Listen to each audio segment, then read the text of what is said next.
Looking for the perfect happy hour to unwind after a long day at work? Look no further than Walter's Indoor-Outdoor Happy Hour, catering to everyone who lives in and around Navy Yard. $5 happy hour options include salmon sliders and house red wine. Craftsman Days are here at Lowe's with big savings on the tools you need. Right now, get a free select tool when you buy the Craftsman V20 2-pack battery kit. Whether it's the backyard, the bathroom, or beyond, Craftsman has the tools to help you power through and get the project done right. Because DIYing is unpredictable, but your tools shouldn't be. Shop Craftsman at Lowe's today. Valid through 6/18 while supplies last. Selection varies by location. He's thrown only 6 balls so far. Wood swings and drives one to deep center. Going back on it, Rodriguez looking up, going, and off the batter's eye, a home run. Gone, goodbye for James Wood. To the right of the 401-foot marker. And the Nationals on the scoreboard with a clout by Wood just to the right of dead center field. It's home run number 14. And for Wood, he leads the team in runs batted in, his 37th of the year. And it's now the Mariners 3 and the Nationals 1. Parker winds, kicks, deals. Swinging a fly ball deep left field on the line. Wood back. This one over his head, and it's gone. Into the Nationals bullpen. Raleigh is homered again. 4-1 Seattle. Number 19 for Cal Raleigh. 6-1 now the score, and Rutledge delivers. Swinging a fly ball. Shallow center. Garcia out. Hassel coming in. Who's going to catch it? No one. Off the glove of Garcia. And all the way around to score is Williamson. And the Mariners now lead it 7-1. And welcome to Nats Chat along with MASNsports.com Nationals insider Mark Zuckerman, who is at T-Mobile Park in Seattle. I'm Al Galdi, host of the Al Galdi podcast. If you are a night owl, if you are a creature of the night, what the Nats are in the midst of is right up your alley. They late night on Tuesday night began a 6-game trip out west with the first of 5 consecutive late night games. But the stretch did begin with a rather rough loss, a 9-1 loss at the Seattle Mariners in Game 1 of a 3-game series, despite a mammoth home run by left fielder James Wood. This installment of Nats Chat brought to us by Mason Kalfas, the top legal recruiter in Washington, D.C. Mason has been with us since our first season. You can reach him at 202-486-3535. Coming up later in the show, an update on the Nats AAA affiliate, the Rochester Red Wings, from the voice of the Red Wings, Josh Whetzel. So the Nats now are exactly a third of the way into their 2025 regular season. Their record is 24-30, 54 games down, 108 games to go. The Nats are on pace for a record of 72-90. And speaking of that, this loss at the Mariners late night on Tuesday night came off the Nats earlier on Tuesday, being, shall we say, taken to task by perhaps the number one national MLB insider, as MLB insider Ken Rosenthal of The Athletic ripped the Nats, calling them one of the bottom feeders of MLB. That was rough, but Mark, so too was this game late night on Tuesday night. Tuesday was not a good day for the Nationals organization. No, not great, Al. And, you want to get a road trip off on the right foot, even if you don't win the game. And what you had was a formula that, unfortunately, we've seen too many times: down early, doing nothing offensively, and never figuring it out. And this has become a pattern that we have seen way too much. And I feel like it's a broken record, but we keep saying this, like, you can usually tell within a couple innings of the game what kind of night it's going to be, especially from an offensive standpoint. And you could tell the way that Logan Evans just mowed through them in the first couple innings on 17 pitches, his first 6 outs, 24 pitches, his first 9 outs.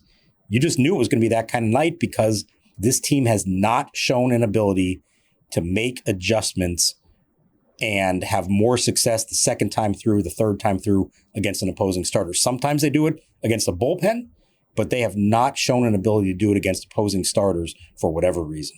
And the lack of walks really is standing out. So the Nats in this game, 1 run, 4 hits, 1 walk, 0 for 3 with runners in scoring position. The 4 hits, a homer, a double, and 2 singles. The 1 walk gives the Nats 1 walk over their last 3 games. Josh Bell in the top of the 8th drew a walk for the Nats' first walk in 3 games. And just consider this with this game. So you mentioned Logan Evans. He was really good. 1 run, 8 innings. The Nats in this game forced Mariners pitchers to throw 98 pitches over 9 innings, compared with the Mariners in this game forcing Nats pitchers to throw 164 pitches over 8 innings.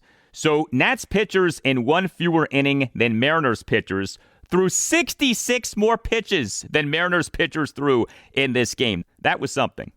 It was like 10 pitches an inning for the Nats hitters and 20 pitches an inning for the Mariners. And Evans was throwing strikes, okay? He threw a ton of them.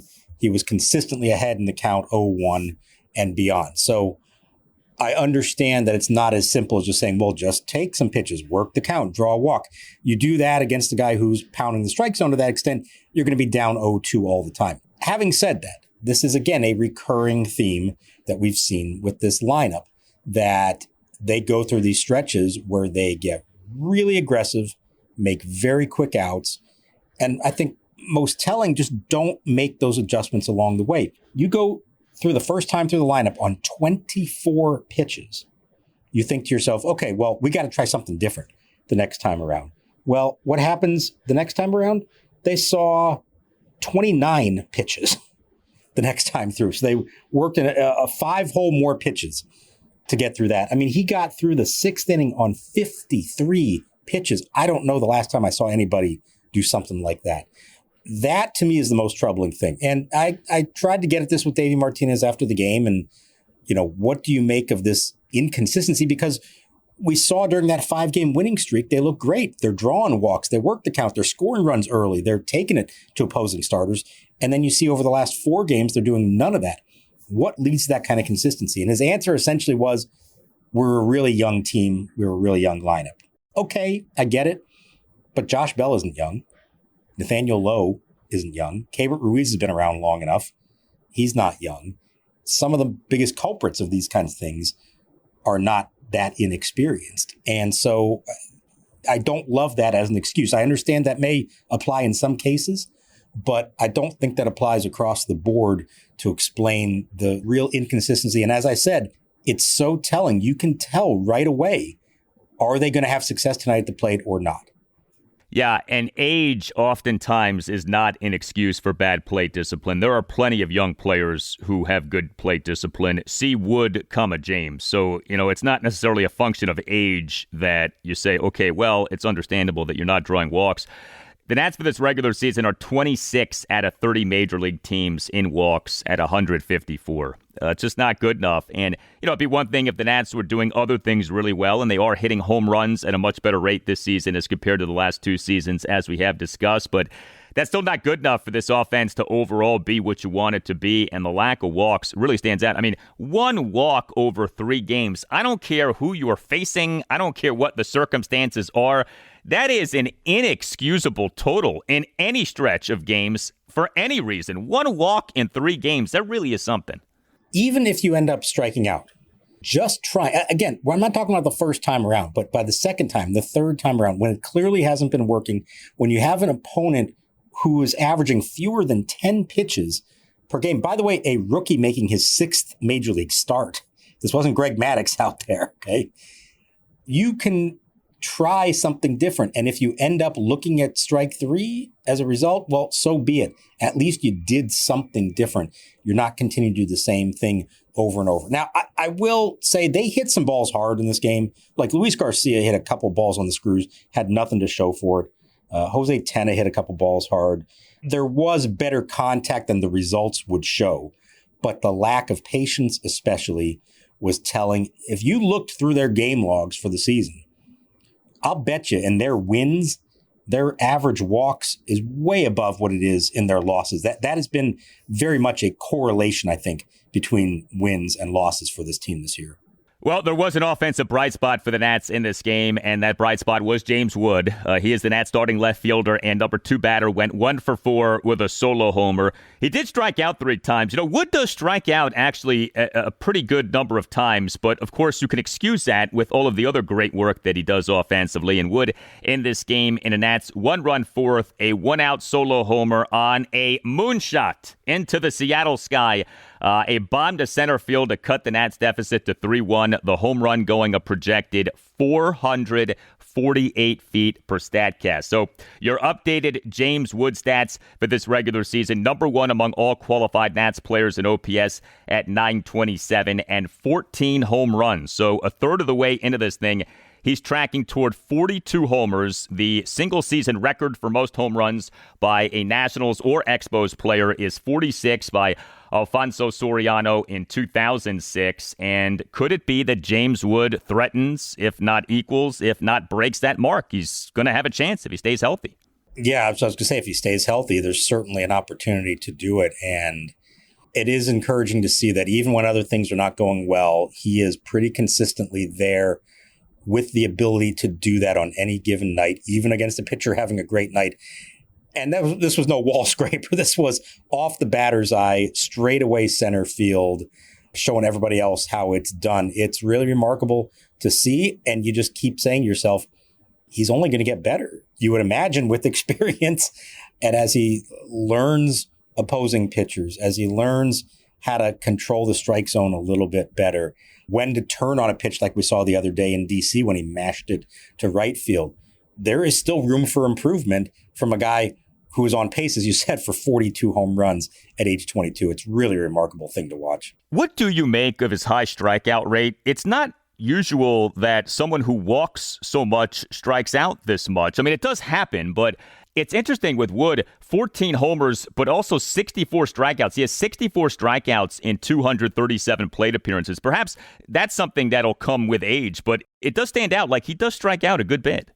Right. I think while he has a good eye and he has good patience at the plate, which leads to all the walks, he swings hard all the time, you know, and I mean, that leads to all the loud contact, but you don't see a change in his swing with 2 strikes the way you might see from other guys at times, which can be a good thing or a bad thing. Look, we bemoan the guys who just kind of throw the bat out there and make weak contact with 2 strikes. Maybe they don't strike out a lot like a Keibert Ruiz, but they don't hit the ball hard at all. So I think you trade that off. I think you can get better at it, a little better bat control and plate discipline, especially when you get to those 2 strike counts.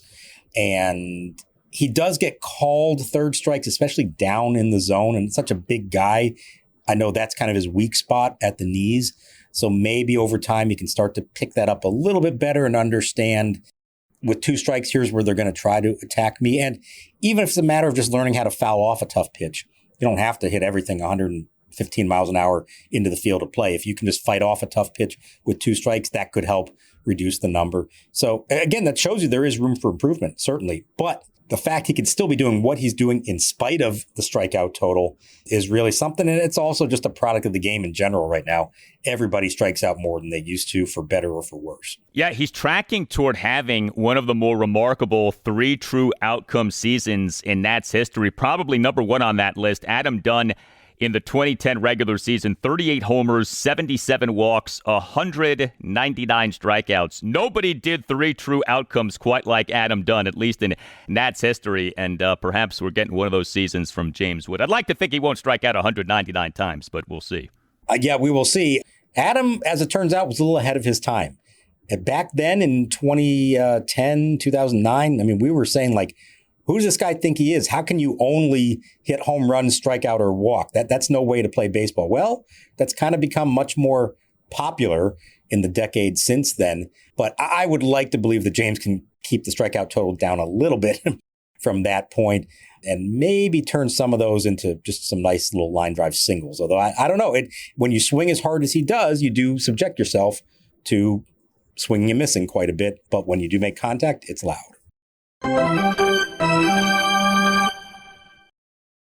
Hey, are you a law firm partner or associate looking to transition to a new firm because of compensation, or your firm recently committed to $100 million in pro bono work that you disagree with? Or maybe your firm pinch hits Josh Bell in the 9th inning with a case on the line?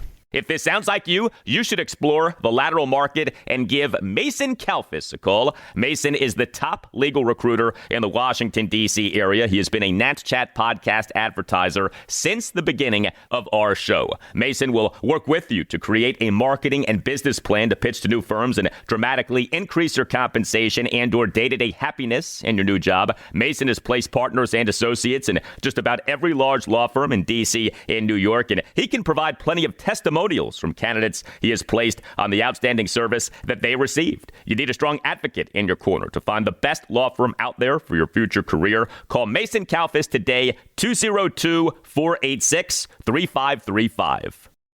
Life as a small business owner, everything is your problem and there aren't enough hours in the day. That's where LinkedIn Jobs, and by proxy Nats Chat, are here to help. For those crucial hires that you absolutely can't whiff on, turn to LinkedIn Jobs. Simply post your job and LinkedIn will take it from there, making sure it gets in front of the properly qualified candidates who are searching themselves. Find out why more than 2.5 million small business owners have turned to LinkedIn Jobs to grow their staff.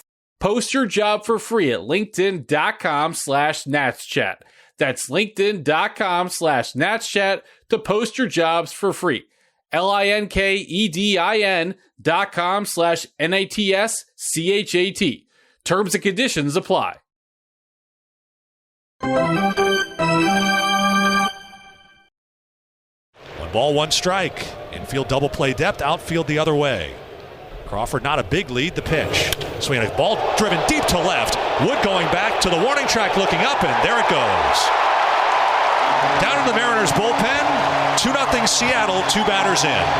Homer number 10 on the season for Julio Rodriguez. And a fast start tonight for Seattle. Well, the Nats starting pitcher in this 9-1 loss at the Seattle Mariners late night on Tuesday night was Mitchell Parker, and he struggled again. He was not good for a 6th consecutive start. He allowed 4 runs in 4 2/3 innings, gave up 7 hits, which were 3 homers and 4 singles. He did have 4 strikeouts versus 1 walk. He did throw a lot of strikes, 85 pitches, 60 strikes, just 25 balls, but the 3 homers were what got him. Parker in the bottom of the first allowed 3 runs on back-to-back homers by Julio Rodriguez and Cal Raleigh for a 3-0 Mariners lead, and Parker in the bottom of the 5th gave up a 2-out solo homer by Raleigh on an 0-2 pitch. Raleigh, by the way, right now is one of the hottest hitters on the planet. But that was it. Parker gave up that second homer to Raleigh, and Nats manager Davey Martinez then pulled Parker from the game. So it stands out that Parker overall struggles again. It also stands out that he again has trouble in a first inning.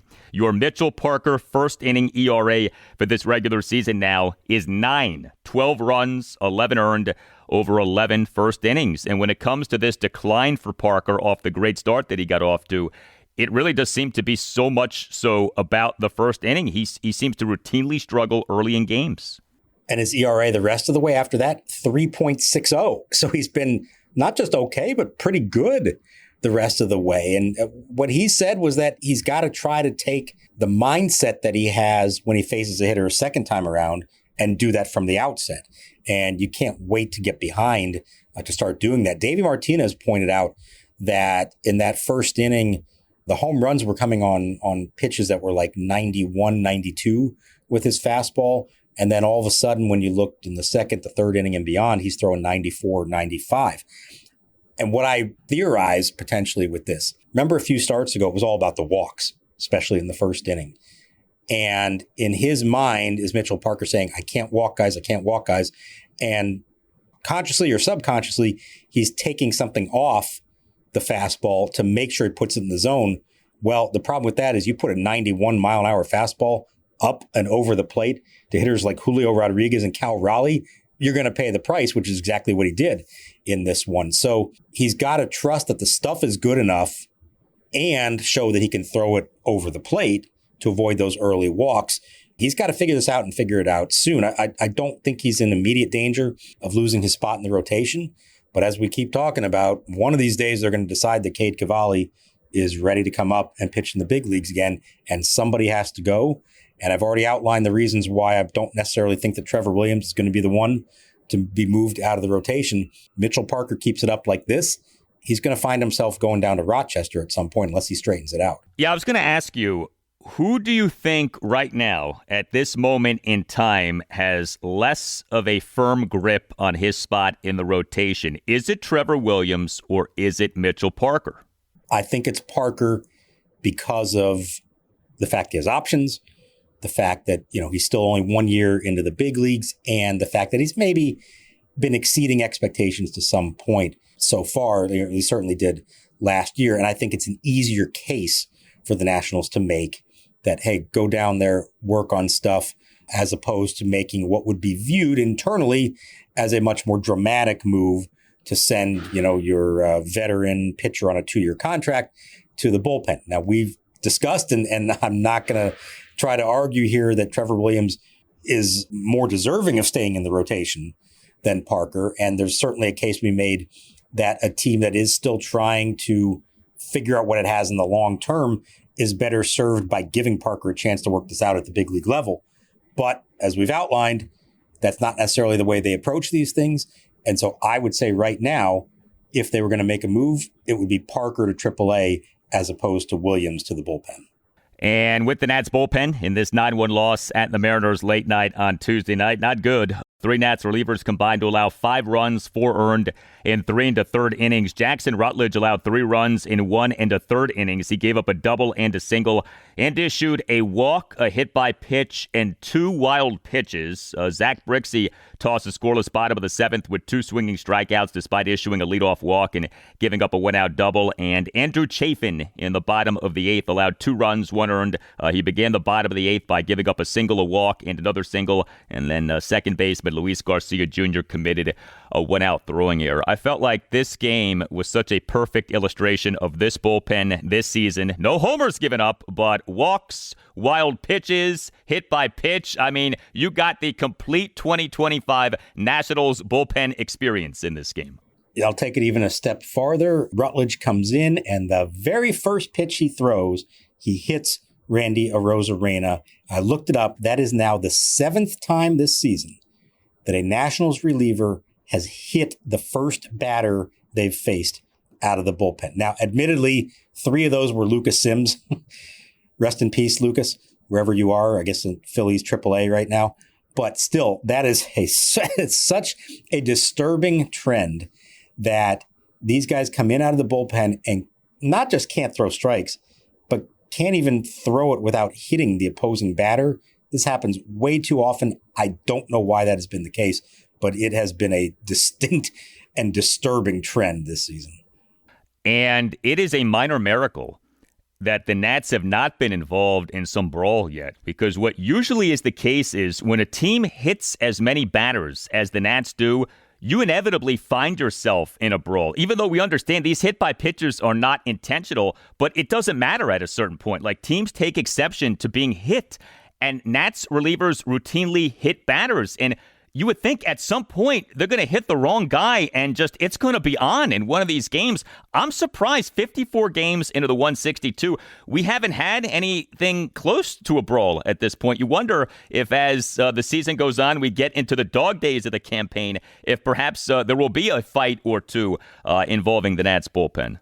You had the Jorge Lopez, Andrew McCutchen thing in Pittsburgh back in April, which really wasn't anything, although Lopez and Davey Martinez were suspended over it. In this case, it looked like there was a chance at something because you have Parker giving up the homer to Raleigh, getting pulled, and then the very next pitch by the reliever to Arozarena hits him, and you saw Jansen Visconti, the home plate umpire, kind of step in between them just to make sure nothing was going to happen there. There were no words, nothing did come of it. But again, there was nothing intentional behind it. But anytime you hit a batter, especially a big name guy like Arozarena, moments after giving up a home run, it's going to draw at least some attention. And thankfully that didn't turn into anything else. And hopefully we don't see any residual effects of that. Hey, it's Al Galdi for Window Nation. May is officially here, and so are the rising temperatures. Before you know it, you'll be wondering what else you can do to keep cool during the dog days of summer. Beat the heat and keep the AC in your home with Window Nation's energy-efficient vinyl windows. During Window Nation's semi-annual sale, buy 4 windows, get 4 windows free, and a free entry door when you purchase a house full of windows. Plus, no money down, no interest, and no monthly payments until 2027. That's a whole lot of savings and a super smart investment, especially when prices are rising. So how exactly does Window Nation keep prices affordable? Well, Window Nation works directly with the top window manufacturers in the country, which means all of Window Nation's windows are assembled right here in the USA. Plus, Window Nation windows come with a lifetime warranty, so you'll keep saving long into the future. Window Nation's semi-annual sale ends on May 31st. Buy 4 windows, get 4 windows free, and a free entry door when you purchase a house full of windows, plus pay nothing until 2027. Schedule your estimate right now at 866-90NATION or visit windownation.com. That's 866-90NATION or windownation.com, and tell Window Nation that Al Galdi from the Nats Chat podcast sent you.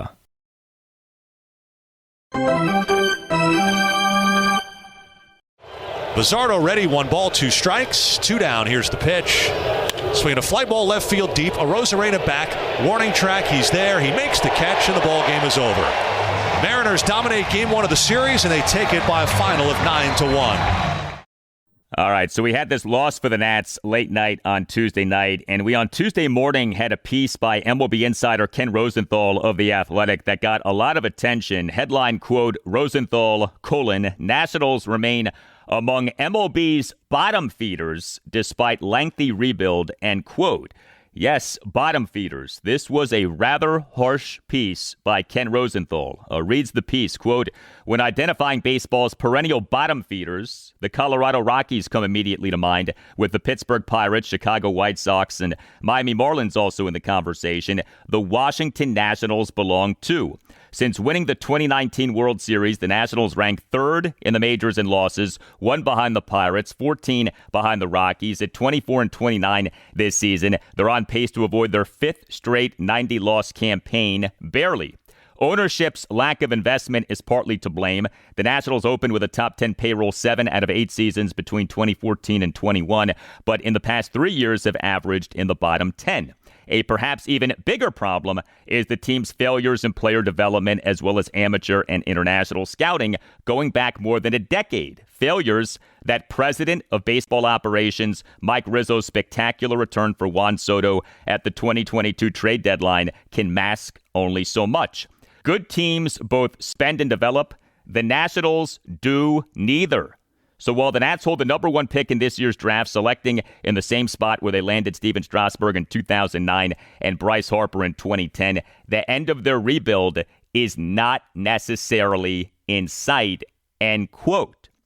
And there was more to this. Wrote Rosenthal about Nats president of baseball operations and general manager Mike Rizzo. Quote, Rizzo, who signed a contract extension of unspecified length in September 2023, does not appear to be under pressure. The Lerner Group took control of the team in May 2006. Rizzo has run baseball operations since March 2009. Davey Martinez became the manager in October 2017. If the Nationals give off an insular vibe, it might be because ownership only knows Rizzo's way, end quote. Mark, I could not get over how much of a hammering this was by Ken Rosenthal of the Nats. We know Ken Rosenthal. I mean, he's one of the top national MLB insiders.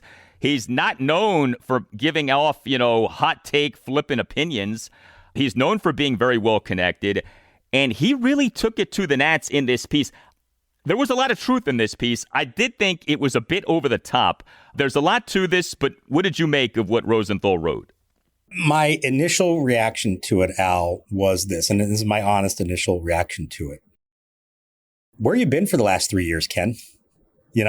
He is the most respected national baseball writer in the industry, and more than anyone else who does what he does, when he writes things, when he speaks things, it comes with an air of authority that you don't get from a lot of others. But I got through that piece and I thought to myself, certainly around DC, and I know for a fact we here on this podcast have raised pretty much all of these points over the last 3+ years. That could have been written at any point since the Soto trade, I would think. Why all of a sudden now did he come in with that? And I'm not saying that what he wrote was wrong in any way, but I don't think he broke any new ground of things that we haven't already been discussing, or anybody who's followed the Nationals closely since the rebuild started hasn't noticed and brought up and criticized as well. So it kind of spoke to me like somebody who, look, it's the hardest job in the world to try to keep track of 30 teams and be an authority on it all. And I could never do it. So I have all the respect in the world for the guys who do it. But it kind of struck me as someone who apparently hasn't been paying that much attention to the Nationals since the Juan Soto trade, and suddenly came to this realization of, oh, wait a minute, they've got some issues over there. I'm going to put it into print here. So again, I don't think he's wrong in a lot of what he's saying, but I thought the timing was a little odd in that, number one, what took you this long? But number two, I think we both agree that while things are not perfect here, there's more optimism right now than there's been in quite a while. And it seems an odd time to raise these subjects when the organization and the product on the field is appreciably better than it's been in quite a while. And that's not where it needs to be yet. And they still have a lot to do. And there's still a lot they have to prove to us that they can do. But why now? I guess that was kind of my biggest takeaway from it. Why now? The timing is curious, and I read it and then reread it and was like, am I missing something here? Is he breaking some news in here? Is there something here that we haven't talked about previously, certainly on this podcast? And the answer is no. Like I said, I do think it's a bit over the top. Like, he doesn't talk about Jake Irvin. Jake Irvin to me is a positive here. I think if you're going to talk about what's going on, you have to acknowledge both the positives and the negatives. I didn't think he brought up enough of the positives. But like you said, like we said, there's a lot of truth in this piece that Ken Rosenthal wrote. Now, I immediately wondered after rereading the piece and realizing there really wasn't new ground here. Okay, where is this coming from, right? Like, did somebody leak something to Ken? Like, what is the impetus for this piece? So Ken does this show on YouTube, Foul Territory, and I watched his appearance on Tuesday's installment of what Foul Territory put out there. And Ken actually talked about what sparked this piece. And he said it was a conversation with a rival MLB executive who described the Nats rebuild as a failed rebuild. And actually, sometimes people will ask me, hey, where did you get this idea? And I got this idea talking to an executive from another team who pointed out to me that the Nationals are essentially spinning their wheels. And Ken said that he thought that that was too harsh, that he does not agree with that. But he said that this conversation with this rival MLB executive sort of turned the light bulb on in Ken's head regarding where are the Nats and what exactly is going on here right now. Now, I would think as a writer, it's a little dangerous to go off what a rival executive has to say about another team, even though there may be truth in what that executive is saying, because I do think that a phrase like failed rebuild is not fair at this point. It may be a failed rebuild, but we're not there yet. Just like you can't say it is a successful rebuild, you can't say that it is a failed rebuild. But I do think it's always worth exploring where is this coming from. And apparently, according to Ken anyway, the idea for this piece came from a rival MLB executive. Well, that's interesting because I hadn't seen his interview with that and to understand what the background of it was. I was thinking it might come more from, let's just say, the agency side of things, maybe from some people, prominent agents in the game who have seen how things have gone around here. And certainly when it comes to the idea of them, in theory, not paying their stars to stay or not being aggressive in free agency the last few years, that I could see it coming from that. I agree. It is always dangerous when you play the rival executives game, because who knows what kind of axes they have to grind with this stuff. I'm sure it is easy to look at this and say, okay, we're at a point where there are a handful of MLB franchises that are rightfully being hammered right now for continued lack of success, for continued lack of investment by their owners. And you see the results for these teams that are consistently year in and year out at the bottom of the barrel. And they only become known for either setting records for how many games they've lost, or for trading their promising young players away, or making deals that turn out to be busts for them. And yeah, while you can look in this short window of the last 3-4 years and say the Nationals kind of belong in that same conversation, it's really not that long ago in the grand scheme of things. This was a model franchise with 7 consecutive winning records and 5 playoff appearances, and oh yes, winning the World Series.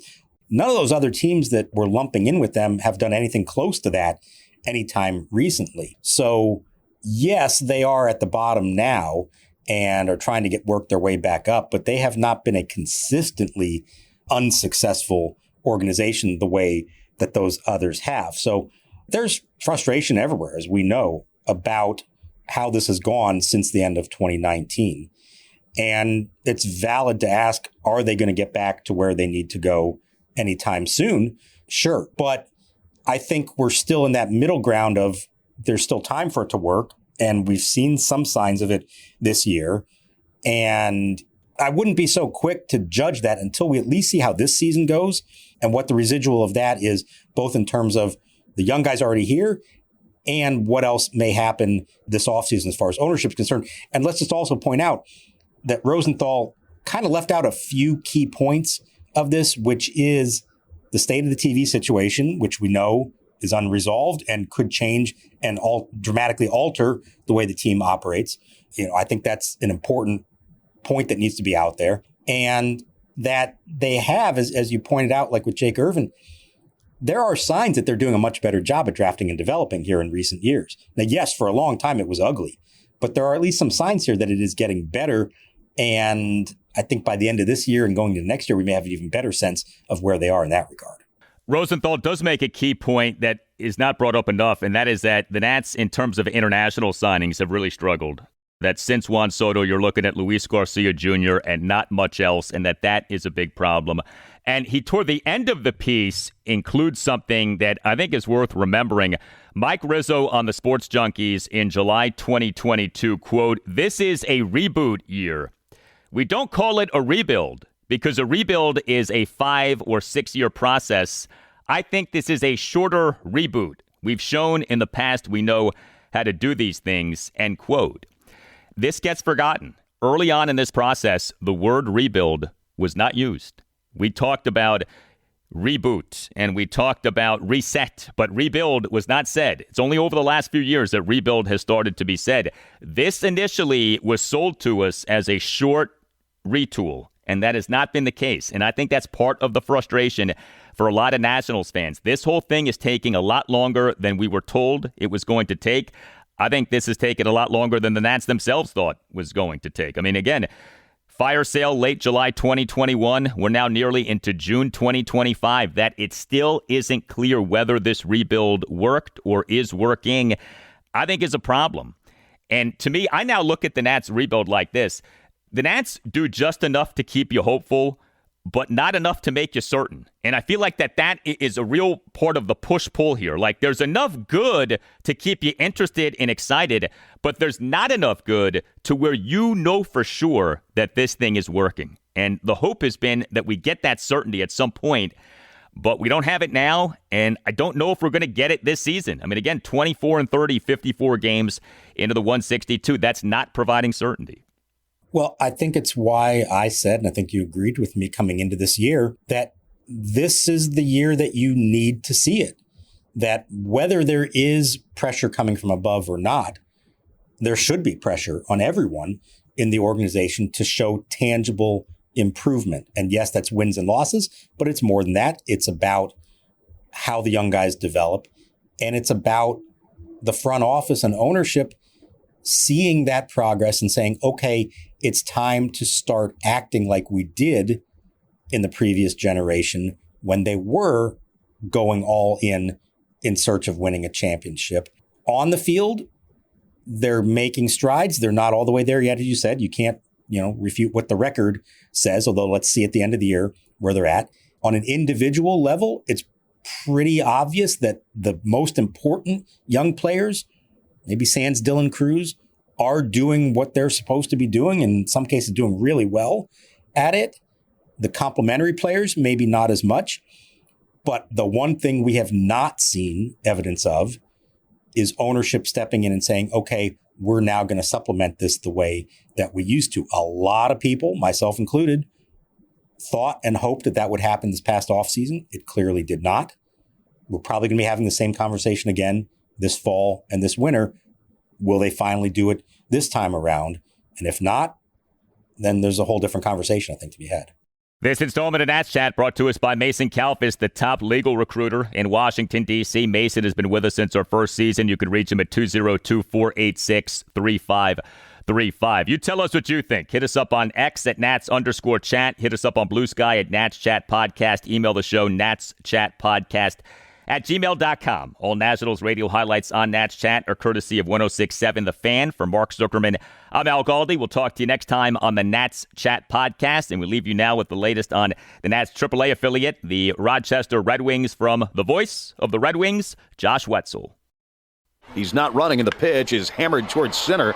Streaking back Peters, he's still on the run. That's over his head, and it's over the wall. House homers again, this time to right center field on a line. A 2-run shot this time, and it's a 3-0 Red Wing lead. Things have gone a little bit better for the Red Wings of late. They've won 6 of their last 8 games and are now right at 500 in the month of May with 11 wins and 11 losses. One of the keys has been the Wings starting pitching staff has been a lot better since April 25th with a 4.36 earned run average during that time, which ranks 7th since April 25th in the International League. The last start for Cade Cavalli was his first win of the season for the Red Wings. On Thursday, he beat Syracuse, working 5 innings, allowing just 1 run on 4 hits. He struck out 5 and walked only 1 in that start. Yohandy Morales has now played 3 games in AAA since his promotion from AA Harrisburg. He went 0 for 4 on Sunday, and that ended a 13-game hitting streak combined between Harrisburg and Rochester. So far in his first 3 games for the Wings, Morales 2 for 9 with a pair of infield singles for Rochester. On the hitting side of things, Darren Baker's been heating up. The second baseman and left fielder has gone 12 for his last 29 over 7 games, a .414 batting average during that time. He's hitting .317 with 5 doubles and 2 triples in the month of May, and now is batting .230 overall with 10 stolen bases on the season. Brady House had a big game Sunday in Syracuse, 3 for 5 with a home run. He's now hitting .286 on the season. He's tied for 7th in the IL with 9 homers, 15th in the league in slugging percentage, and right now 4th in base hits.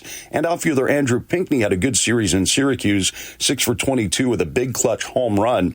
Also in Syracuse, in one of the games, he had a Little League homer, a single that got by the center fielder. Pinckney circled the bases on that in 14.94 seconds. I bring that up because that's the second fastest home-to-home time this year in all of AAA and Major League Baseball. 7 of the Red Wings' top 15 exit velocities this season come off the bat of Andrew Pinckney. This is Josh Whetzel with this Rochester Red Wings report. There are 162 games in a Major League Baseball season, and the players have a saying. Every team's going to win 54 games. Every team's going to lose 54. It's what you do with the other 54 games that counts.